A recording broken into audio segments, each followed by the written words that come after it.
इस वीडियो से आप इतना समझ जाएंगे कि बेसिक कुंडली देखते कैसे है। देखिए, कुंडली में 12 भाव होते हैं, 9 ग्रह होते हैं और 12 राशियां होती है। इन्हीं पर पूरी कुंडली बनी होती है। अब इसको समझेंगे कैसे?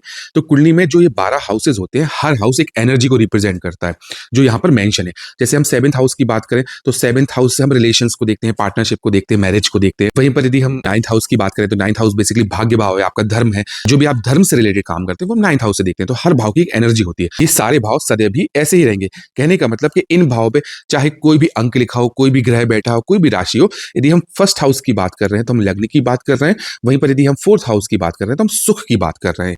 अब हम बात करते हैं इनके इन पे लिखे अंकों की। आपने देखा होगा कि इस वाले भाव में लग्न लिखा होता है और यहाँ पे कोई भी अंक लिखा होता है। हो सकता है 5 लिखा हो सकता है 6 लिखा हो। तो बेसिकली ये अंक उस भाव की राशि है। मान लीजिए कुंडली के लग्न भाव में, जिसे हम फर्स्ट हाउस कहते हैं, वहां पे 5 अंक लिखा है। तो फिर ये साइकिल ऐसे ही चलेगी, 5 6 7 8। तो ये 5 है, ये बेसिकली राशि है। 5वीं राशि कौन सी होती है? सिंह, और उनके स्वामी होते हैं सूर्य। पूरे घर के मालिक सूर्य हैं। अब इसको समझे कैसे?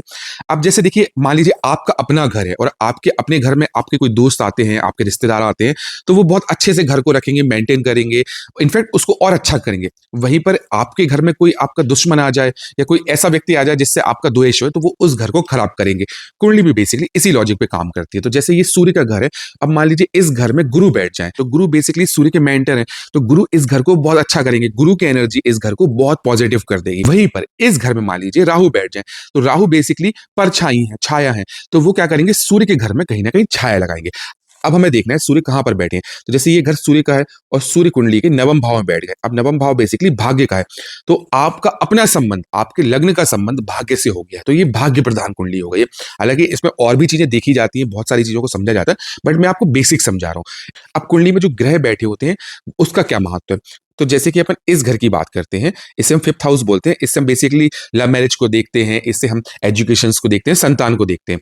अब 5 से शुरू हुआ क्योंकि पहले पे लग्न में 5 है, तो 5 6 7 8 9, यहाँ पर 9 अंक होगा। तो 9वीं राशि है धनु और धनु के स्वामी है गुरु।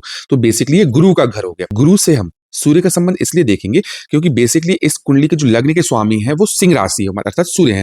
तो सूर्य इस कुंडली के मालिक है और सूर्य का संबंध यदि गुरु से बहुत अच्छा है तो इस भाव की एनर्जी ऑटोमेटिकली बहुत अच्छी हो जाएगी। तो ये बेसिक है कि कुंडली को समझें कैसे।